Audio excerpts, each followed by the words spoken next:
Hello दोस्तों, आज से हम क्लास 11 फिजिक्स का chapter number 2 that is units and measurement start करने वाले हैं।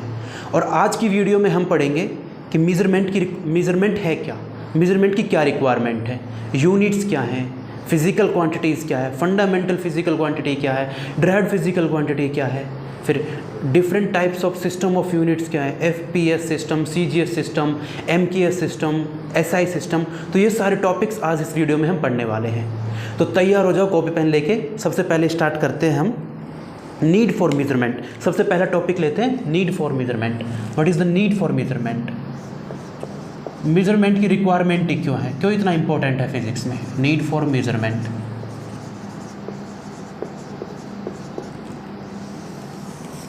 और दूसरा है स्टडी करेंगे व्हाट इज़ मेजरमेंट। ये दो टॉपिक लेते हैं, व्हाट इज़ मेजरमेंट।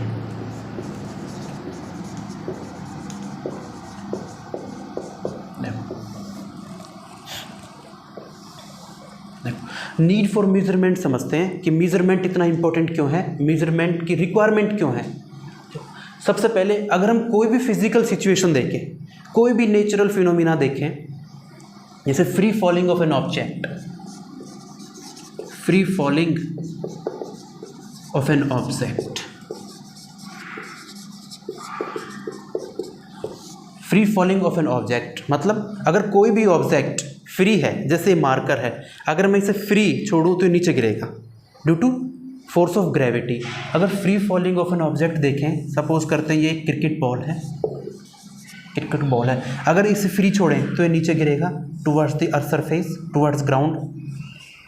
तो जब इस फिजिकल सिचुएशन, इस फिजिकल फिनोमिना को स्टडी करेंगे तो हमें ये फाइंड करना है कि इस क्रिकेट बॉल को ग्राउंड तक पहुंचने में कितना टाइम लगेगा।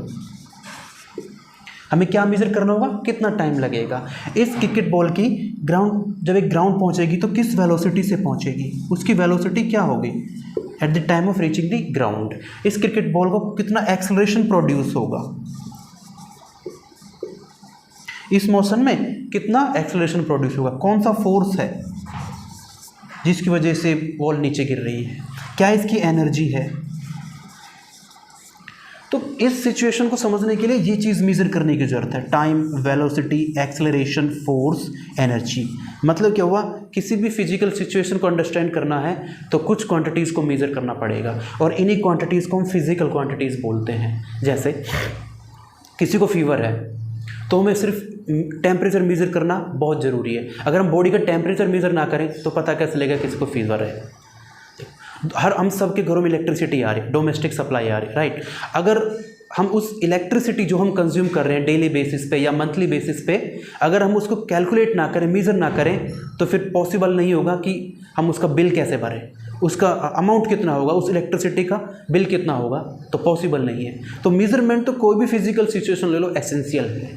जैसे मैं हूँ, मेरी हाइट कितनी है, 175 सेंटीमीटर सपोज, तो ये क्या एक मेज़रमेंट ही तो है। जैसे मेरा मास कितना है, 70 kg, ये क्या एक मेज़रमेंट ही तो है। तो एक्चुअल हम मेज़र क्या करते हैं, फिजिकल क्वांटिटीज़ को मेज़र करते हैं। Time, velocity, acceleration, force, energy, mass, length, ये सारी कैसी हैं, फिजिकल क्वांटिटीज़।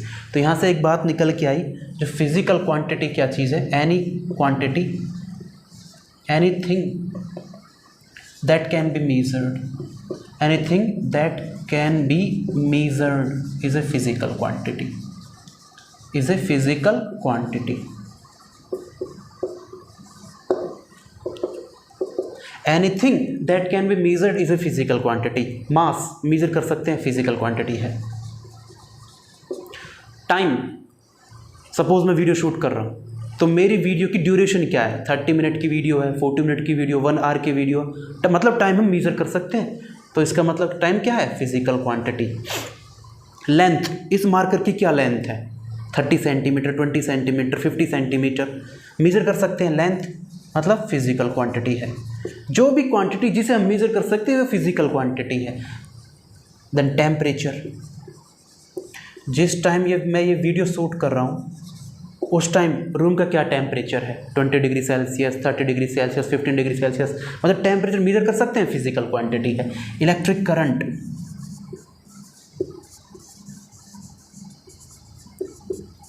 रूम में लाइट है, बल्ब जल रहा है, बल्ब ऑन है, तो उस बल्ब में कितना करंट फ्लो कर रहा है, 1 मिली एम्पियर, 2 मिली एम्पियर, कितना करंट फ्लो कर रहा है, हम करंट मेजर कर सकते हैं, फिजिकल क्वांटिटी है।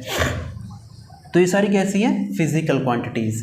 जो भी क्वांटिटी हम मेजर कर सकते हैं फिजिकल क्वांटिटी होगी, ठीक है।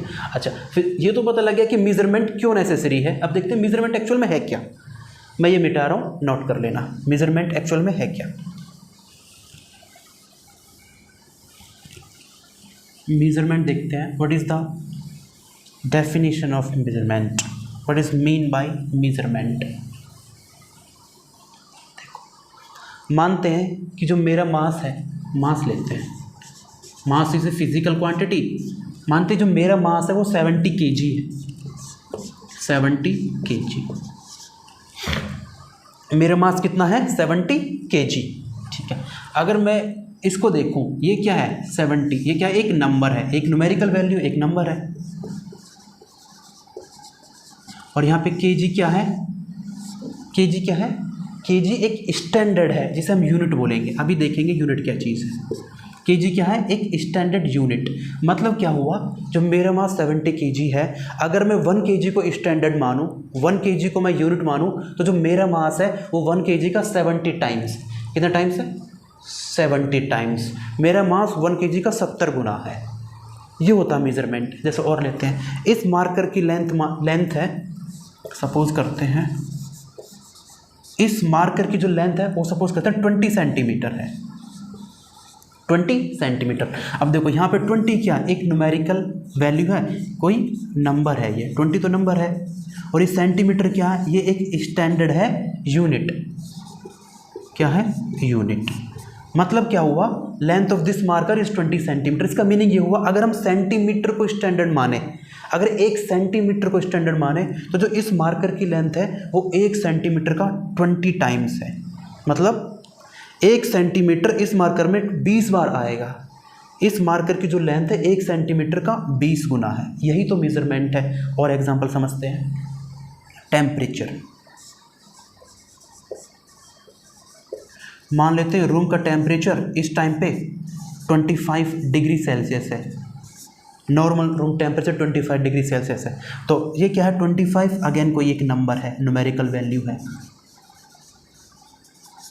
और ये डिग्री सेल्सियस ये क्या है, यूनिट। मतलब क्या हुआ, अगर मैं 1 डिग्री सेल्सियस को एक स्टैंडर्ड मानूं, एक यूनिट मानूं, तो जो रूम का जो टेम्परेचर है वो 1 डिग्री सेल्सियस का 25 टाइम्स है, 25 गुना है। 25 टाइम्स यानी कि 25 गुना है। तो बेसिकली जब हम कर क्या रहे हैं यहाँ पे, हमने मास को 1 kg से कंपेयर किया, लेंथ को सेंटीमीटर से कंपेयर किया, टेम्परेचर को 1 डिग्री सेल्सियस से कंपेयर किया। तो बेसिकली मेजरमेंट में हम कंपैरिजन कर रहे हैं। किससे कंपैरिजन कर रहे हैं, एक standard chosen quantity, unit of that quantity, इसी को बोलते हैं हम मेजरमेंट। तो मेजरमेंट एक्चुअल में है क्या, मेजरमेंट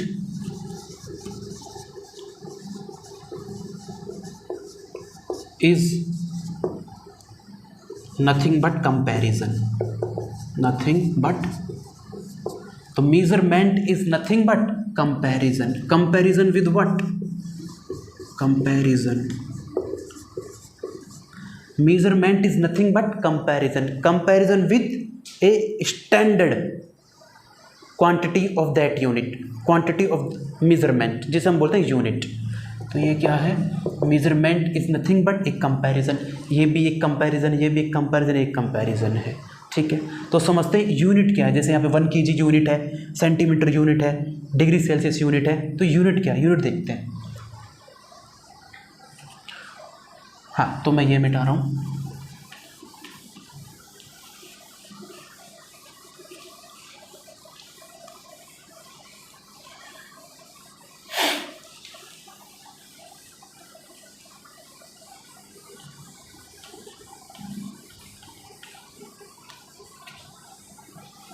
अच्छा, अब यूनिट की बात करते हैं, क्योंकि measurement is nothing but comparison, comparison with some standard quantity.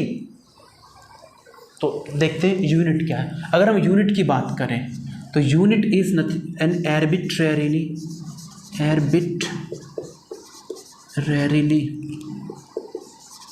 Chosen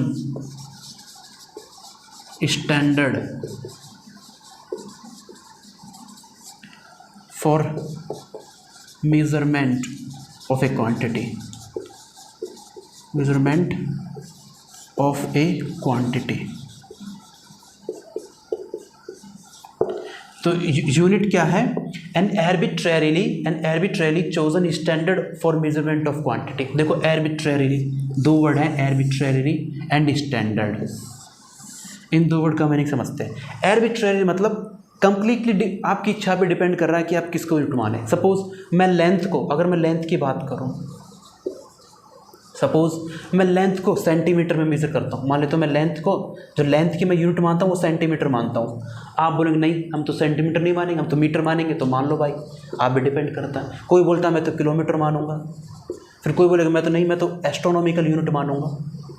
तो आप पे डिपेंड करता है कि आप यूनिट क्या मान लो। ये मतलब है आर्बिट्रेरीली, मतलब आप पे डिपेंड, कुछ भी यूनिट मान सकते हो, चाहे सेंटीमीटर मानो, चाहे मीटर मानो, चाहे किलोग्राम मानो, चाहे एस्ट्रोनॉमिकल यूनिट मानो, चाहे लाइट ईयर मानो, चाहे पारसेक मानो, डिपेंड्स। ठीक है। अब दूसरा वर्ड है स्टैंडर्ड। अच्छा स्टैंडर्ड क्या है?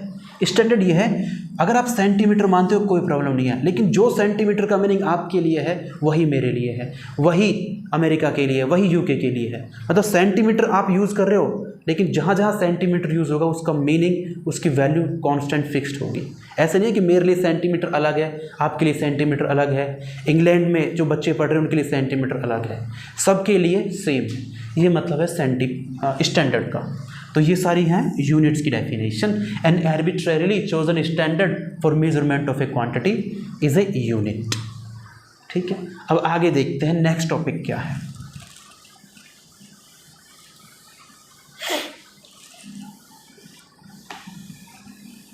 अच्छा एक छोटा सा रिलेशन और है, वो और देख लेते हैं। एक छोटा सा रिलेशन और है, और देखते हैं। जैसे क्या था, हमने मास लिया था, मास की वैल्यू थी मान लेते हैं लेट्स सपोज 70 kg। ठीक है।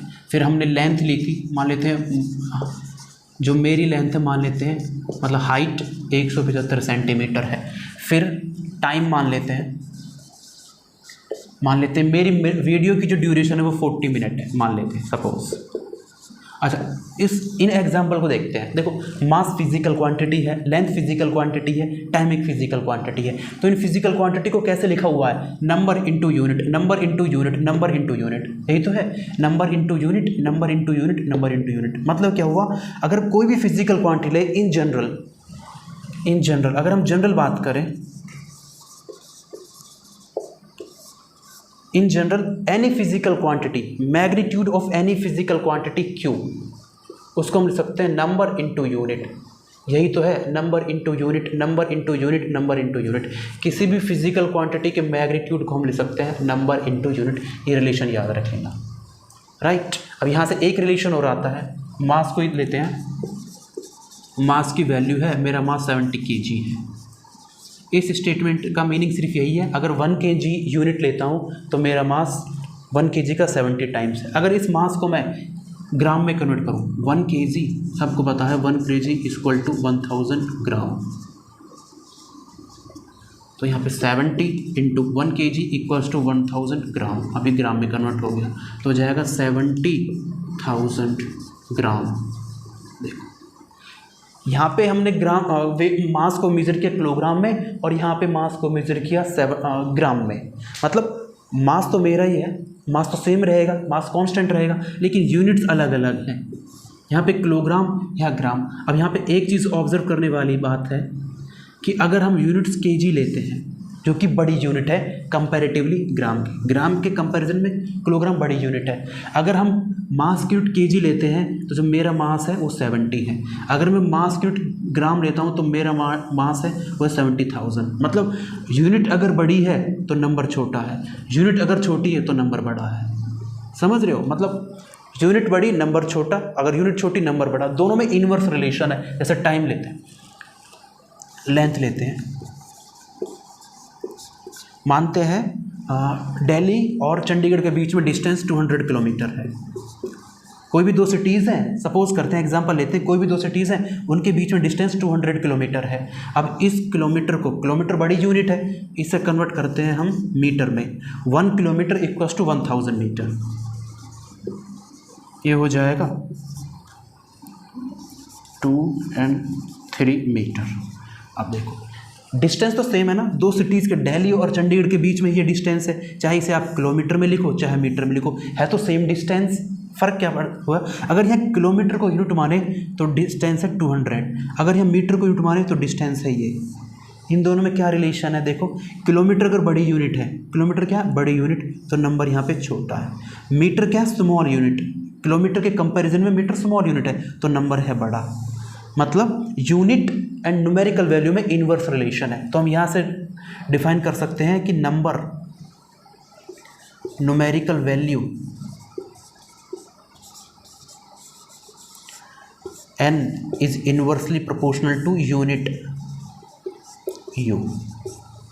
एक रिलेशन ये भी है, न्यूमेरिकल वैल्यू और यूनिट में इनवर्स रिलेशन है। ठीक है, ये चीज़ें याद रखनी है। नेक्स्ट टॉपिक देखते हैं, नेक्स्ट टॉपिक क्या है।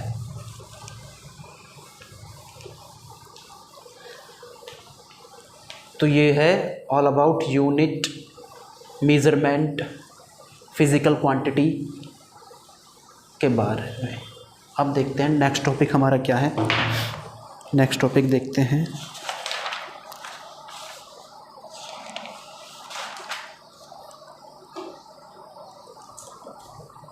हाँ नेक्स्ट टॉपिक है फिजिकल क्वांटिटी।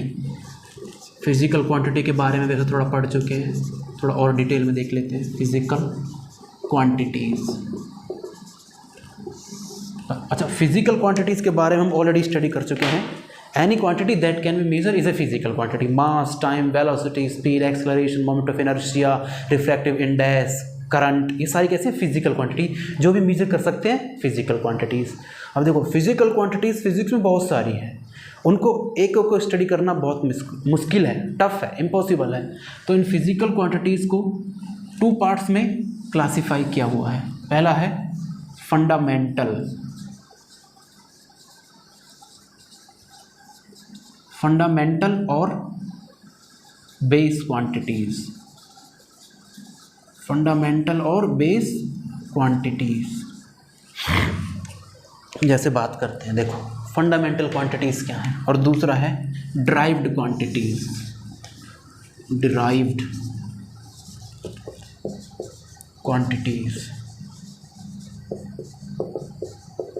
देखते हैं क्या क्या है फंडामेंटल क्वांटिटीज़ और बेस क्वांटिटीज़। अगर फंडामेंटल क्वांटिटीज़ की बात करें, जैसे मास फंडामेंटल क्वांटिटी है, टाइम फंडामेंटल क्वांटिटी है, लेंथ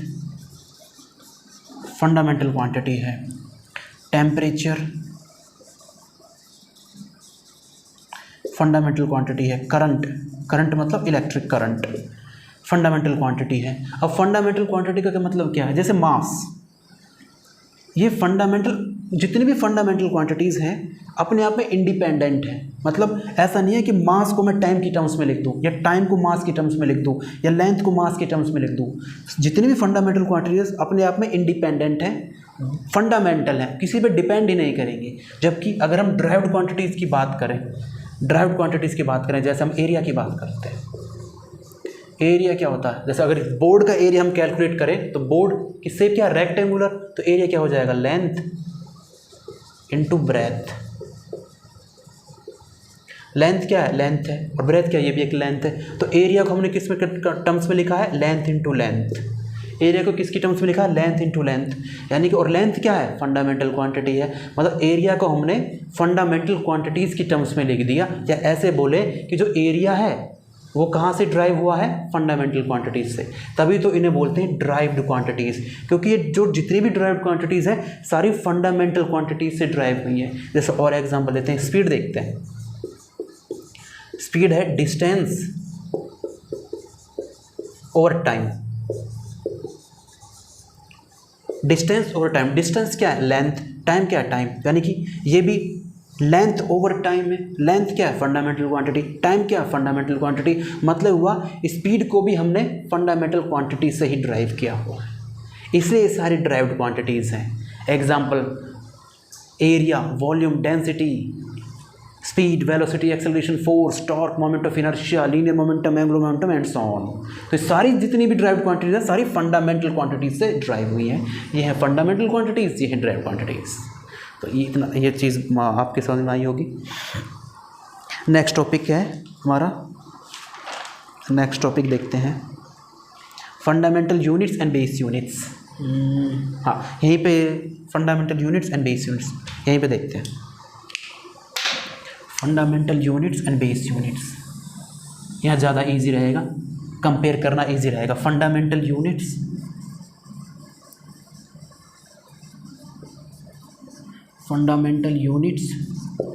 और दूसरा ड्राइव्ड यूनिट्स।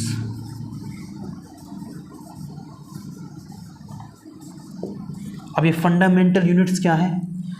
फंडामेंटल क्वांटिटीज़ के लिए जो यूनिट्स यूज़ करेंगे वो फंडामेंटल यूनिट्स हैं। जैसे मास के लिए यूनिट यूज़ होती है केजी, टाइम के लिए यूनिट यूज होगी सेकंड, लेंथ के लिए होगी मीटर, टेम्परेचर के लिए केल्विन, करंट के लिए ampere.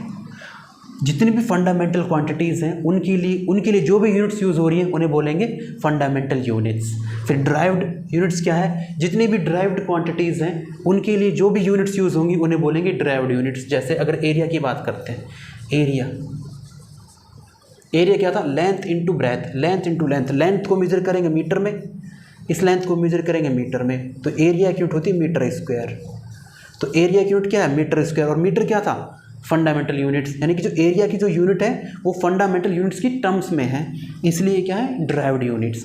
Metre square, metre cube, metre per second square, ये सारी कैसी ड्राइव्ड यूनिट्स। तो fundamental quantities, derived quantities, fundamental units and derived units, ये चीज़ें आराम से समझना, वीडियो पॉज करके देखना। नेक्स्ट टॉपिक हम पढ़ते हैं। नेक्स्ट टॉपिक देखते हैं। नेक्स्ट टॉपिक क्या है? System of units. System of units बहुत इंपॉर्टेंट है, बहुत इंपॉर्टेंट टॉपिक है system of units.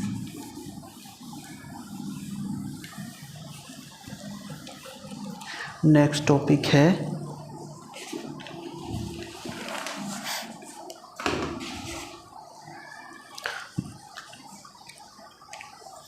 System of units.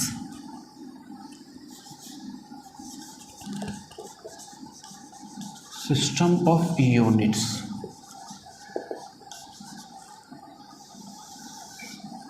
Topic है सिस्टम्स ऑफ यूनिट्स। देखो सिस्टम क्या होता है यूनिट्स का? यूनिट्स का सिस्टम क्या है? अगर हम सिस्टम ऑफ यूनिट्स की बात करें तो सिस्टम है, it is a set of units for both fundamental and derived quantities।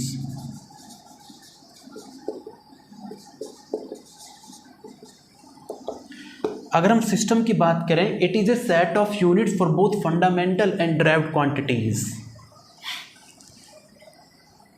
in terms of which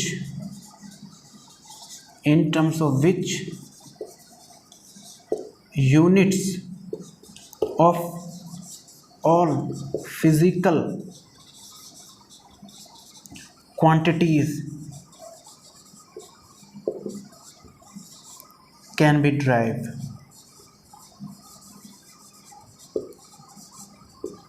ये है सिस्टम ऑफ यूनिट्स।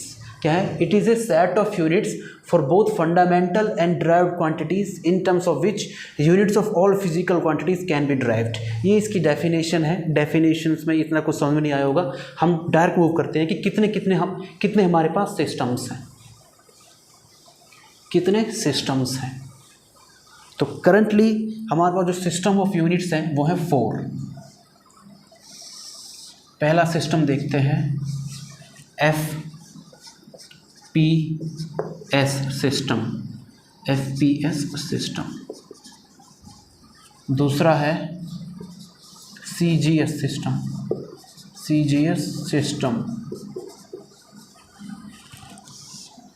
तीसरा है MKS system, MKS system.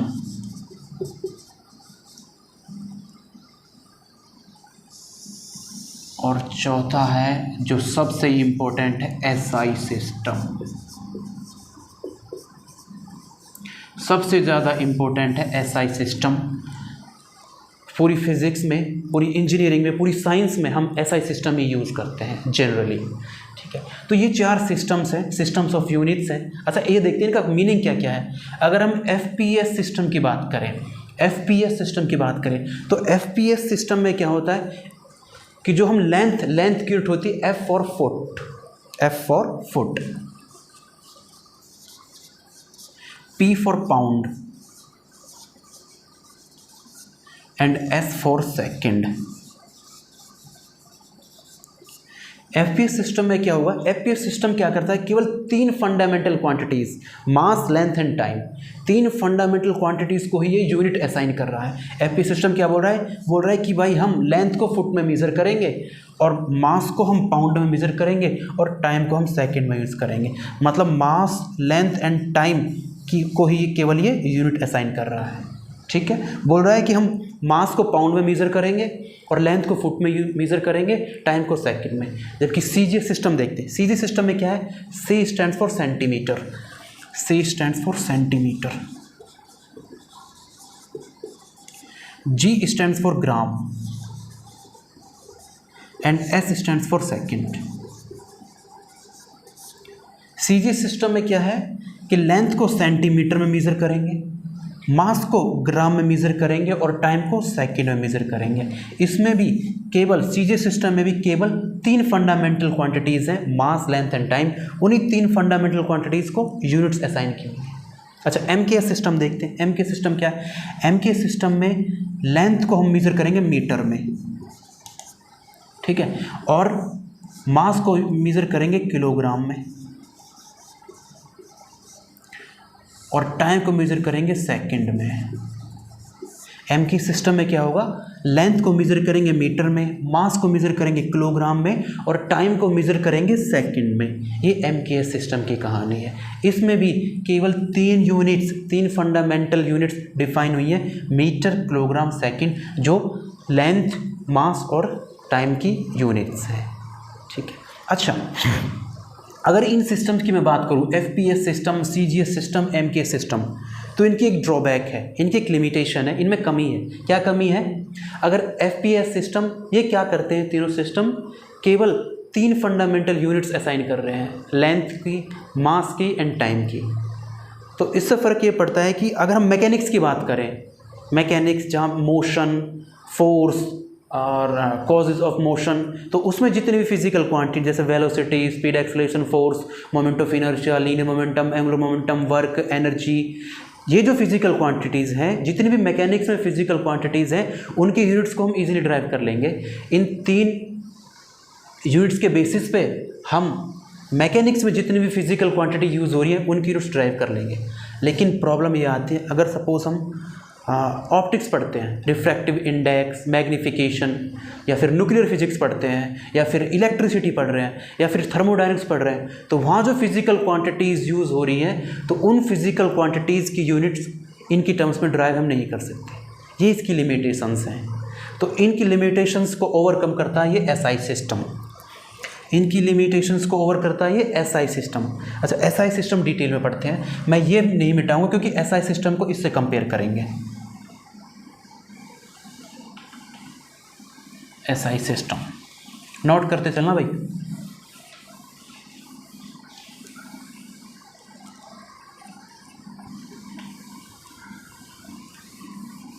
SI system बहुत इंपॉर्टेंट है, डिटेल में पढ़ेंगे। एसआई सिस्टम,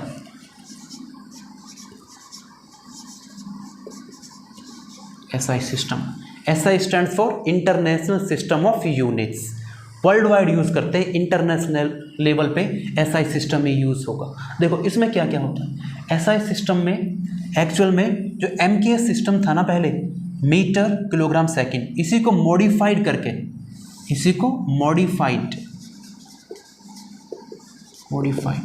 एमकेएस सिस्टम में कुछ मॉडिफिकेशंस की और एक न्यू सिस्टम बना दिया, SI system, that is international system of units. इसमें क्या क्या है, एसआई सिस्टम ने बोला कि हम 7 फंडामेंटल, इन्होंने क्या की थी, 3 फंडामेंटल यूनिट्स डिफाइन की थी। एमकेएस सिस्टम ने, सीजीएस ने, एफपीएस ने बोला था कि हम केवल 3 यूनिट्स डिफाइन कर रहे हैं, जबकि एसआई बोल रहा है कि हम 3 नहीं, 7 फंडामेंटल क्वांटिटीज़ या यूनिट्स डिफाइन करेंगे, या क्वांटिटीज़ लिख लो, 7 फंडामेंटल क्वांटिटीज़ हम डिफाइन करेंगे, और इन 7 के अलावा 2 सप्लीमेंट्री क्वांटिटीज़ भी हम डिफाइन करेंगे। अगर हम ऐसा कर लेते हैं तो फिज़िक्स में जितनी भी फिजिकल क्वांटिटीज़ है, चाहे कोई सी ब्रांच हो, मैकेनिक्स हो, थर्मोडायनेमिक्स हो, न्यूक्लियर फिजिक्स हो, मॉडर्न फिजिक्स हो, करंट इलेक्ट्रिसिटी हो, जहाँ जहाँ फिजिकल क्वांटिटीज़ है सबको यूनिट्स ड्राइव कर सकते हैं इनके बेसिस पे। हमें क्या करना है, हमें सिर्फ ये करना है 7 फंडामेंटल क्वांटिटीज़ डिफाइन करनी है और 2 सप्लीमेंट्री क्वांटिटीज़ डिफाइन करनी है। चलो ये देखते हैं 7 फंडामेंटल क्वांटिटीज़ कौन कौन सी डिफाइन की हैं एसआई सिस्टम ने। 7 फंडामेंटल क्वांटिटीज़, तो सबसे पहले एसआई ने बोला कि मास को हम यहाँ मेज़र करेंगे किलोग्राम में, मास को मेज़र करेंगे किलोग्राम में, सिंबल हो जाएगा केजी। फिर लेंथ की जो एसआई यूनिट होगी वो होगी मीटर, सिंबल स्मॉल एम। फिर टाइम की जो एसआई यूनिट होगी ना वो होगी सेकंड, सिंबल स्मॉल एस। फिर है टेम्परेचर की जो एसआई यूनिट होगी वो होगी केल्विन, सिंबल कैपिटल के। याद रखना टेम्परेचर की एसआई यूनिट केल्विन है, डिग्री सेल्सियस नहीं है। फिर है करंट मतलब इलेक्ट्रिक करंट, वाटर करंट मत समझ लेना इसे। करंट की जो एसआई यूनिट है वो है एम्पियर, सिंबल है कैपिटल ए। फिर एक क्वांटिटी है लूमिनस इंटेंसिटी, ये हमारे सिलेबस में यूज़ नहीं होने वाला, लूमिनस इंटेंसिटी। इसकी जो एसआई यूनिट वो है कैंडेला, सिंबल है CD। फिर है अमाउंट ऑफ सब्सटेंस या quantity of matter, amount of substance, ये केमिस्ट्री में यूज़ होता बहुत, अमाउंट ऑफ सब्सटेंस। इसकी जो यूनिट है वो है मोल, सिंबल MOL। तो एसआई सिस्टम में ये 7 फंडामेंटल क्वांटिटीज़ हैं, मास की एसआई यूनिट किलोग्राम, लेंथ की मीटर, टाइम की सेकंड, टेम्परेचर की केल्विन, करंट की एम्पियर, लुमिनस इंटेंसिटी की कैंडेला और अमाउंट ऑफ सब्सटेंस की मोल। ये 7 फंडामेंटल क्वांटिटीज़ हैं, ये 7 फंडामेंटल यूनिट्स हैं। अब इनके अलावा 2 सप्लीमेंट्री क्वांटिटीज़ और भी हैं, वो और देखते हैं। अच्छा, सबसे पहले ये चीज़ देख लेते हैं। देखो MKS सिस्टम में क्या था, MKS सिस्टम में लेंथ को मीटर में मेज़र कर रहे थे, यहाँ देखो यहाँ भी लेंथ को मीटर में मेज़र कर रहे हैं। फिर देखो MKS सिस्टम में मास को किलोग्राम में मेज़र कर रहे थे, यहाँ भी देखो मास को किलोग्राम में मेज़र कर रहे हैं। फिर MKS सिस्टम में टाइम को सेकंड में मेज़र कर रहे थे, यहाँ भी देखो टाइम को सेकंड में मेज़र कर रहे हैं। तो बेसिकली जो SI सिस्टम है वो MKS सिस्टम की मॉडिफिकेशन ही तो है भाई। 3 क्वांटिटीज़ यहाँ भी थी, 3 क्वांटिटीज़ यहाँ भी थी, बस इन 3 क्वांटिटीज़ में 4 क्वांटिटीज़ और एक्स्ट्रा ऐड कर दी। क्यों ऐड की, जिससे जितनी भी फिजिकल क्वांटिटीज़ हैं उनको यूनिट्स असाइन की जा सके। मतलब MKS सिस्टम को मॉडिफाइड करके एक न्यू सिस्टम बना दिया, और इसीलिए ही SI सिस्टम का दूसरा नाम भी है रैशनलाइज्ड या मॉडिफाइड, रैशनलाइज्ड या modified system, modified MKS system. तो SI सिस्टम का दूसरा नाम क्या है, रैशनलाइज्ड और मॉडिफाइड MKS सिस्टम, क्योंकि MKS सिस्टम को ही मॉडिफाइड करके एक न्यू सिस्टम बना दिया और उसी को बोल रहे हैं SI सिस्टम। राइट, चीज़ें समझ में आ रही हैं। अच्छा, अब देखते हैं सप्लीमेंट्री क्वांटिटीज़ क्या है। ये मैं मिटा रहा हूँ, ये नोट डाउन कर लो, ठीक है। देखते हैं 2 सप्लीमेंट्री क्वांटिटी क्या है, ये भी बहुत इंपॉर्टेंट है। Supplementary quantities, 2 supplementary quantities, 2 supplementary quantities। अच्छा, SI सिस्टम में 7 फंडामेंटल यूनिट्स के अलावा 2 सप्लीमेंट्री क्वांटिटीज़ भी हैं, वो देखते हैं कौन कौन सी हैं। पहला है प्लेन एंगल, ये तो बचपन से पढ़ते आ रहे हैं, क्लास 9th में 10th में। और दूसरा है सॉलिड एंगल, दूसरा कौन सा है, सॉलिड एंगल, ये न्यू है, ये देखते हैं। Plane angle and solid angle, ये 2 सप्लीमेंट्री क्वांटिटीज़ हैं, ये तो बचपन से खूब पढ़ा है, 9th में 10th में। सर्कल में जो एंगल है वो प्लेन एंगल है, ठीक है। मैं मिटा रहा हूँ ये चीज़ें, ये आप नोट कर लेना।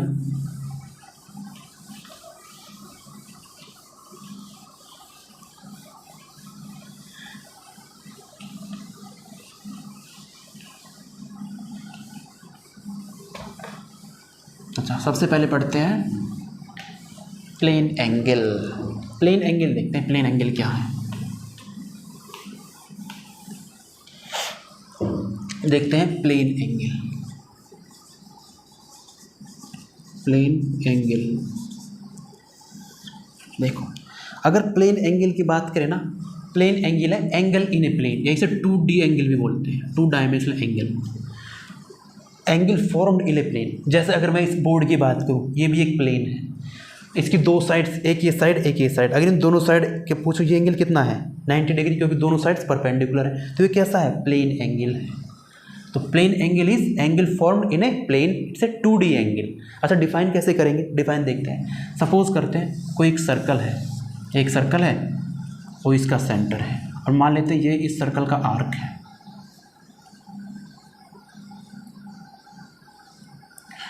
ये एक सर्कल है, इसका सेंटर है, मान लेते हैं ये आर्क कंसिडर करते हैं।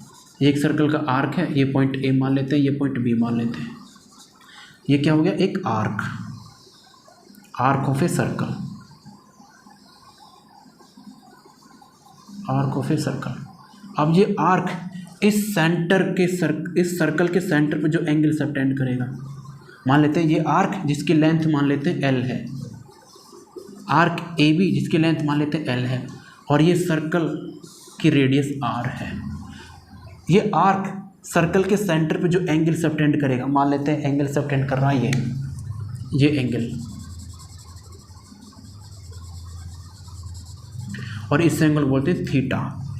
ठीक है, ये आर्क है, सेंटर सर्कल के सेंटर पे एंगल थीटा सबटेंड कर रहा है, और इसी थीटा को बोलेंगे हम क्या, प्लेन एंगल। तो डिफाइन कैसे करेंगे, angle, plane angle equals to length of arc, length of arc over radius of circle. जैसे angle theta equals to what is the length of R, L, what is the radius R, so this is the plane angle theta, angle in a circle. और याद रख लेना, angle in a circle, angle की जो SI unit है वो है radian, degree नहीं है। एंगल की एसआई यूनिट डिग्री नहीं है, एसआई यूनिट है रेडियन, RAD, शॉर्ट फॉर्म में RAD। ये है प्लेन एंगल। सर्कल का जो भी एंगल होगा वो बाय डिफ़ॉल्ट रेडियन में होगा, क्योंकि जो प्लेन एंगल की जो एसआई यूनिट है वो है रेडियन। अच्छा, ये रिलेशन याद रखना है, angle equals to length of arc over radius. ठीक है। अच्छा, इससे रिलेटेड कुछ इंपॉर्टेंट बातें और हैं, वो ध्यान, वो कुछ और बातें और देखते हैं, वो याद रखनी है। सपोज करो ये सर्कल है, ये सेंटर है, इस सर्कल का जो कंप्लीट एंगल है, सर्कल का जो कंप्लीट एंगल है वो होता है 360 डिग्री। सर्कल का जो कंप्लीट एंगल है वो है 360 डिग्री, और इस 360 डिग्री की वैल्यू तो 2 pi radian.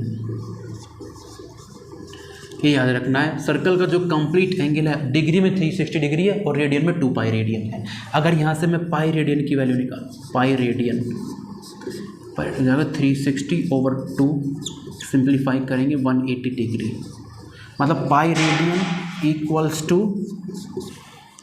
180 degree, pi radian equals to 180 degree. ये रिलेशन भी याद रखना है। अगर यहाँ से 1 रेडियन निकालें, 1 रेडियन हो जाएगा 180 ओवर पाई डिग्री। तो 1 रेडियन की जो वैल्यू है वो है 180 ओवर पाई डिग्री। अगर यहाँ से 1 डिग्री की वैल्यू निकालें, अगर यहाँ से 1 डिग्री निकालें तो 180 अपॉन में आ जाएगा पाई ओवर 180 रेडियन। ये कुछ रिलेशन है हमें याद रखने हैं कि सर्कल का कंप्लीट एंगल 360 डिग्री और 2 pi radian equals to 180 degree, 1 radian equals to 180 over pi degree, 1 degree equals to pi over 180 radian. ये सारे हम प्लेन एंगल की बात कर रहे हैं, angle in a circle, circular angle की बात कर रहे हैं। अच्छा, इनके अलावा कुछ और रिलेशंस हैं, मैं ये मिटा रहा हूँ, ये नोट कर लेना, ये मैं मिटा रहा हूँ पॉज करके। अब देखते हैं 1 degree, 1 minute of arc, 1 second of arc में क्या डिफरेंस है। देखो, सपोज ये कोई एक सर्कल है, ये इसका सेंटर O है, मान लेते हैं ये एक एंगल 1 डिग्री का एंगल है, ये पूरा एंगल है 360 डिग्री, पूरा एंगल क्या है 360 डिग्री, उसका जो एक डिवीज़न है 1 डिग्री, मैंने ले लिया 1 डिग्री। ये जो एंगल है ये कितना है 1 डिग्री। अब इस 1 डिग्री एंगल के अगर मैं 60 इक्वल डिविजन्स करूँ, इस 1 डिग्री एंगल के 60 इक्वल डिविजन्स करूँ, मतलब अगर एक एंगल ऐसे यहाँ से काटूँ, एक एंगल, दूसरा एंगल, तीसरा एंगल, ऐसे ऐसे करके 60 डिविजन्स करूँ, तो जो ईच एंगल होगा, ये एंगल देखो कितना छोटा एंगल हो जाएगा। ईच एंगल को बोलेंगे हम 1 मिनट। तो ईच एंगल को क्या बोलेंगे 1 मिनट। मतलब अगर एक डिग्री के भी 60 इक्वल डिविजन्स किए जाएं, 60 इक्वल डिविजन्स, तो ईच डिवीजन को बोलेंगे हम 1 मिनट ऑफ आर्क। इसका मतलब क्या हुआ, एक डिग्री में कितने मिनट हुए फिर 60। एक डिग्री में कितने मिनट हुए 60 मिनट। और ये मिनट टाइम वाला मिनट मत समझना, ये मिनट ऑफ आर्क है, ये एंगल है। मतलब अगर 1 डिग्री को 60 इक्वल डिविजन्स में बोलें और इक्वल डिविजन्स में डिवाइड करें, काटें, तो ईच डिवीज़न को बोलेंगे हम मिनट। तो एक डिग्री में 60 मिनट हुए। अगर फिर दोबारा से अगर हम 1 मिनट सपोज करते हैं, ये एंगल 1 मिनट का है, कैसा 1 मिनट का एंगल है ये। अब इस दोबारा से 1 मिनट के भी हम 60 इक्वल डिविजन्स करें, तो ईच डिवीज़न का जो एंगल होगा वो हो जाएगा 1 सेकेंड। सपोज करते हैं 60 करते हैं, तो ये एंगल हो जाएगा 1 सेकेंड। तो ऐसे ही अगर 1 मिनट के हम 60 इक्वल डिविजन्स करें, तो 60 हो जाएगा सेकेंड। और ये सेकेंड ऑफ आर्क है, इसे टाइम वाला सेकेंड मत समझ लेना, ये एंगल है। मतलब क्या हुआ, एक डिग्री में 60 मिनट, 1 मिनट में 60 सेकेंड। ये सारी चीज़ें, ये कुछ रिलेशंस हैं प्लेन एंगल से रिलेटेड, ये याद होनी चाहिए, यूज़ होती हैं फिजिक्स में। नेक्स्ट टॉपिक देखते हैं। नेक्स्ट टॉपिक हमारा सॉलिड एंगल। ये अब तक हमने नहीं पढ़ा, ये देखते हैं क्या है सॉलिड एंगल।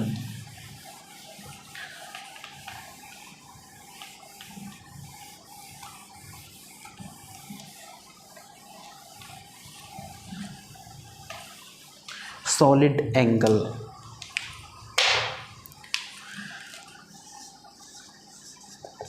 सॉलिड एंगल देखो, सॉलिड एंगल क्या है। सॉलिड एंगल एक 3 डायमेंशनल एंगल है। सॉलिड एंगल एक 3 dimensional angle in a space. देखो सपोज करते हैं जैसे क्रिकेट बॉल है, फुटबॉल है, अर्थ है, क्या है, ये स्फेरिकल सरफेसेस है, स्फेरिकल है। मान लेते हैं कोई सरफेस है,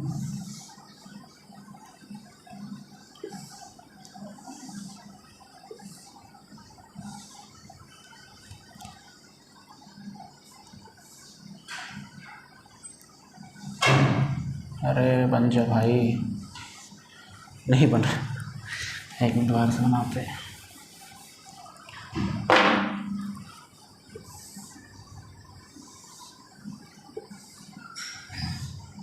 अब ठीक है, मान लेते हैं ये कोई एक स्फीयर था। स्फीयर का जो ऊपर का सरफेस था उसका छोटा सा हिस्सा हमने काट लिया। ये इस स्फीयर का सेंटर O है। तो ये जो सरफेस है, ये जो सरफेस है, एक जो सरफेस एरिया है, ये इस स्फीयर के सेंटर पे कुछ एंगल सबटेंड करेगा। वो एंगल देखते हैं।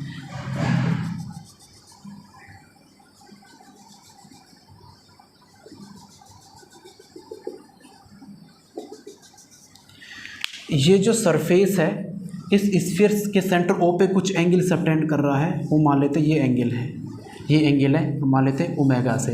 ये सरफेस मान लेते हैं, ये सरफेस है एरिया A, और इस स्फीयर की जो रेडियस है वो है R। क्या हुआ, जो सॉलिड एंगल है वो है 3D angle, angle in space. मान लेते ये एक सरफेस एरिया है, ये इस स्फीयर के सेंटर O पे एंगल ओमेगा सबटेंड कर रहा है। तो सॉलिड एंगल जो हम डिफाइन करते हैं वो हो जाएगा solid angle omega equals to हो जाएगा surface this area A divided by square of the radius R square. तो this is solid angle, angle in a space. Solid angle हम इस तरह से डिफाइन करेंगे, ठीक। और इसकी जो यूनिट है SI सिस्टम में वो है steradian, symbol SR। Solid angle की यूनिट है स्टेरेडियन और प्लेन एंगल की यूनिट है रेडियन। ये सॉलिड एंगल के बारे में है, राइट। तो नेक्स्ट टॉपिक देखते हैं। नेक्स्ट टॉपिक हमारा है सॉलिड एंगल हो गया। नेक्स्ट टॉपिक है एडवांटेजेस ऑफ एसआई सिस्टम। हाँ, हमने 4 सिस्टम पढ़े हैं, CGS system, FPS system, MKS system और लास्ट में एसआई सिस्टम। तो एसआई सिस्टम इतना, इसके क्या क्या एडवांटेजेस हैं? एसआई सिस्टम को हम इंटरनेशनली यूज़ कर रहे हैं, तो क्या क्या एडवांटेजेस हैं एसआई सिस्टम के? Advantages of SI system.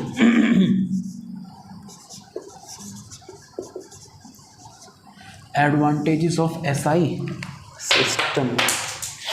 अगर एसआई सिस्टम की बात करें तो देखो एसआई सिस्टम के एडवांटेजेस हैं। तो पहला एडवांटेज है, जो एसआई सिस्टम है वो एक कोहेरेंट सिस्टम है। इट इज़ एक कोहेरेंट सिस्टम।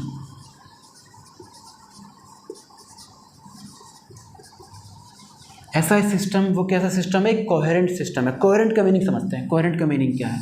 देखो, कोहेरेंट सिस्टम का मीनिंग सिर्फ यही है कि एसआई सिस्टम में 7 फंडामेंटल क्वांटिटीज़ हैं, 7 बेस क्वांटिटीज़ हैं और 2 सप्लीमेंट्री क्वांटिटीज़ हैं, यानी कि टोटल क्वांटिटीज़ 9 हुई। 9 क्वांटिटीज़ एसआई सिस्टम में डिफाइन हुई है।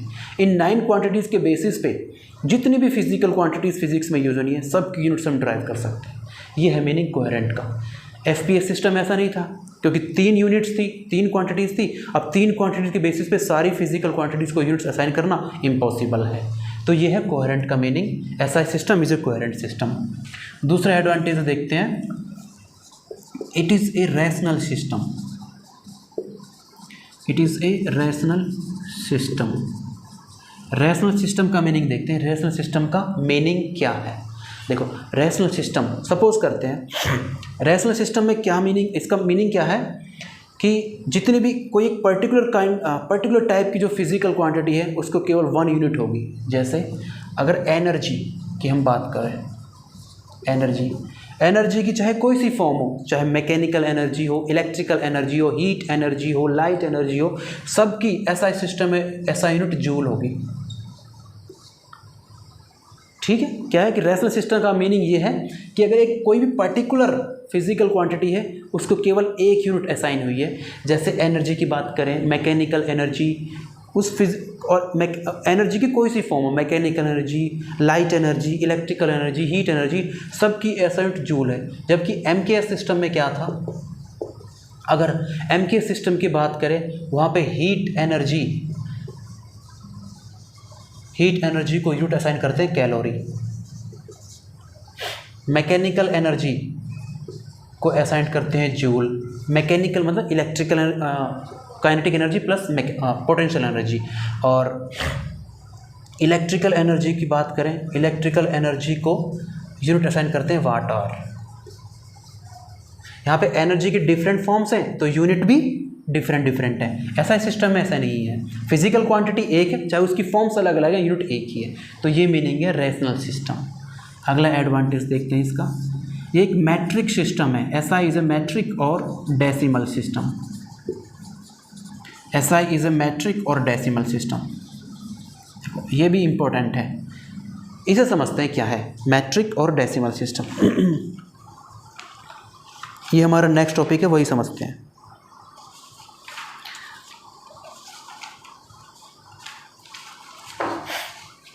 इसे समझते हैं SI is a metric system और डेसिमल सिस्टम।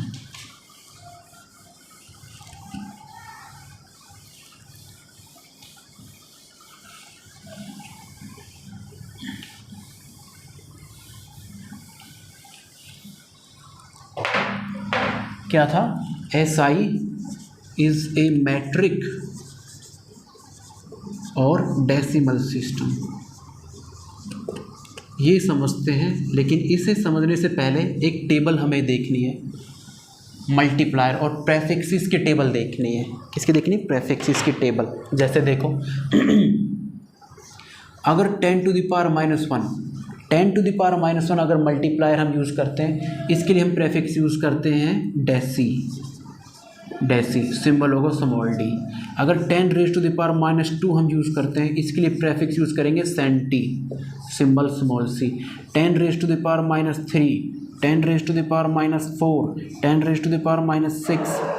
4 नहीं 6 10 raise to the power minus 6, 10 raise to the power minus में 9, 10 raise to the power minus में 12, 10 raise to the power minus में 15, 10 raise to the power minus 18, 10 raise to the power minus में 21, 10 raise to the power minus में 24। 10 raise to the power minus 1 के लिए prefix deci symbol d, 10 raise to the power minus 2 के लिए prefix centi symbol c, 10 raise to the power minus 3 के लिए prefix होगा milli symbol small m, 10 raise to the power minus 6 के लिए prefix use करते हैं micro symbol mu mu, 10 raise to the power minus 9 के लिए nano symbol small n, 10 raise to the power minus 12 के लिए pico pico symbol small p, 10 raise to the power minus 15 के लिए फैमटो फैमटो या फर्मी फर्मी भी बोलते हैं, इसके लिए symbol f, 10 raise to the power minus 18 के लिए atto symbol small a, 10 raise to the power minus 21 के लिए zepto symbol z, 10 raise to the power minus 24 के लिए योक्टो सिंबल स्मॉल y। तो देखो अगर 10 की पावर नेगेटिव इंटीजर्स है तो उनके लिए हम ये प्रीफिक्स यूज़ करते हैं, अगर 10 की पावर पॉजिटिव इंटीजर्स है 10 रेज टू द पावर 1 के लिए हम यूज़ करते हैं deca DECA deca small d DA, 10 raise to the power 2 के लिए हम यूज़ करते हैं hecto symbol H, 10 raise to the power 3 के लिए हम यूज़ करते हैं kilo symbol K, 10 raise to the power 6 के लिए हम यूज़ करते हैं mega symbol capital M, 10 raise to the power 9 के लिए यूज़ हम करते हैं giga symbol capital G, 10 raise to the power 12 के यूज़ करेंगे हम tera tera TERA tera TERA tera symbol capital T, 10 raise to the power 15 के लिए हम यूज़ करते हैं peta symbol capital P, 10 raise to the power 18 के लिए यूज़ करेंगे exa symbol capital E, 10 raise to the power 21 के लिए मेज़र करते हैं सिंबल यूज़ करेंगे प्रेफिक्स करेंगे zetta symbol capital Z, 10 raise to the power 24 के लिए करेंगे हम prefix yotta symbol capital Y। तो ऐसा इस सिस्टम में हम ये प्रेफिक्सेस यूज़ करेंगे, ये बहुत कॉमन प्रेफिक्सेस हैं, इन्हें यूज़ करेंगे। अच्छा इनको यूज़ कैसे करते हैं, देखो एग्जाम्पल से समझते हैं इन्हें यूज़ कैसे करेंगे। इम्पोर्टेंट टेबल है, ये टेबल याद होनी चाहिए या आनी चाहिए। जैसे सपोज करते हैं करंट की जो SI यूनिट है ना, करंट की जो यूनिट है वो है एम्पियर, करंट की यूनिट क्या है एम्पियर। अगर इस एम्पियर के आगे मैं कोई सा भी प्रेफिक्स यहाँ से लगा दूँ, सपोज कर लगाते हैं मिली प्रेफिक्स लगा दूँ मिली, तो ये बन गया मिली एम्पियर। तो 1 मिली एम्पियर की जो वैल्यू हो जाएंगी ना, 1 मिली का सिंबल M, एम्पियर का A, तो मिली का क्या मीनिंग है 10 raise to the power minus 3, तो हो जाएगा 1 milli ampere equals to 10 raise to the power minus 3 ampere. ये है, यही मीनिंग था कि SI is a metric system और डेसिमल सिस्टम, मतलब small units and large units are related by the power of 10, small units and large units are related to the power of 10, यहाँ इसी से तो रिलेटेड है। अच्छा अगले देखते हैं 1 micro second, 1 micro second, micro का क्या मीनिंग था 10 raise to the power minus 6, तो हो जाएगा 10 raise to the power minus में 6 सेकेंड, मतलब small unit and large unit are related by the powers of 10। तो ये है, इस तरह से यूज़ करते हैं। जैसे ग्राम अगर हम यहाँ करते हैं 1 kg, के मतलब किलो, किलो का क्या मीनिंग है किलो, ये रहा किलो का मीनिंग है 10 रेज टू द पावर 3, तो हो जाएगा 10 raise to the power 3 g, मतलब 1000 ग्राम। यही तो हम पढ़ते हैं कि 1 किलोग्राम इक्वल्स टू 1000 ग्राम, तो यहाँ से आया है 1 kg इक्वल टू 1000 ग्राम, ऐसे बना है। जैसे और देखते हैं, सपोज लिखता हूँ मैं सेंटीमीटर, मीटर यूनिट है, प्रेफिक्स सेंटी लगाया। अब सेंटी का क्या मीनिंग है 10 raise to the power minus में 2, सेंटी का क्या मीनिंग है 10 raise to the power minus में 2, तो हो जाएगा 10 raise to the power minus में 2 मीटर। इस तरह से हम इन प्रेफिक्सेस को यूज़ करते हैं, कुछ भी बना सकते हैं, राइट। बहुत इंपॉर्टेंट टेबल है, पॉज करके आराम से देखना, समझना। तो ये बहुत इंपॉर्टेंट टेबल है, ये आनी चाहिए, ये याद कर लेना। तो फिर आज हम वीडियो यहीं फिनिश करते हैं। नेक्स्ट टॉपिक नेक्स्ट वीडियो में मिलते हैं, डायमेंशंस पढ़ेंगे।